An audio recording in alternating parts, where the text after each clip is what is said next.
Alright, what's up, YouTube?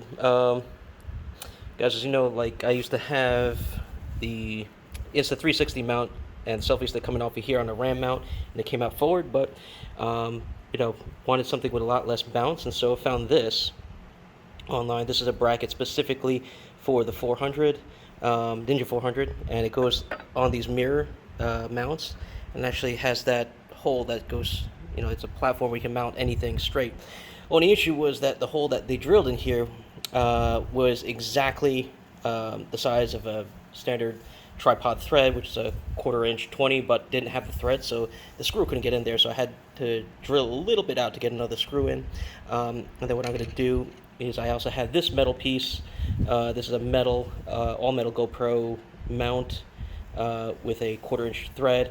I'm going to put a rubber washer on here to dampen the vibration, also to make it tight, and put some Loctite, so when that's on the front, you only need to use one selfie stick extension to mount it out to about here, which is where my old mount used to go from here up and across. It was a pretty long distance, versus now if it's just on the mirror mount, you only need one selfie stick distance to really get a good camera angle, and it'll be a lot more stable. So we'll show you how this looks like in a bit. Okay, so here's the bracket now set up. So we have the bracket, the 1/4 inch screw, rubber washer, like a rubber friction washer, another rubber friction washer, and then screwing onto the GoPro. Gonna get the angle right, and then add some Loctite on there to make sure it stays. Alright, so here's the final result. You see Allen screws, you take them out, you put the bracket underneath the mirrors, put the Allen screw back, and it screws on very nicely. This is like really freaking stable. It's not going anywhere. I feel very confident about this. Rubber washers in there, so you get a little bit of a dampener. Only one skeletal extension, and then the Insta360 on top.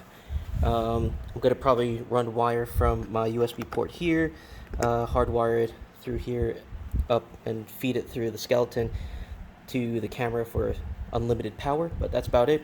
And when you want to install this, make sure you want to align all these screws the same way, so that way you get the invisible stick effect. Otherwise you may see the end of the bracket.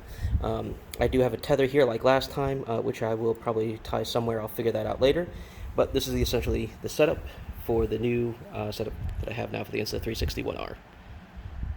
Alright, here's the final product.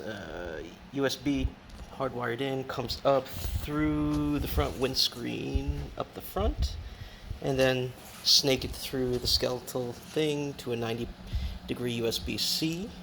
And then the tether I have here, this works actually really well. It saved my ass when the ball joint on a shoddy one failed and saved the camera, so I trust this tether pretty well.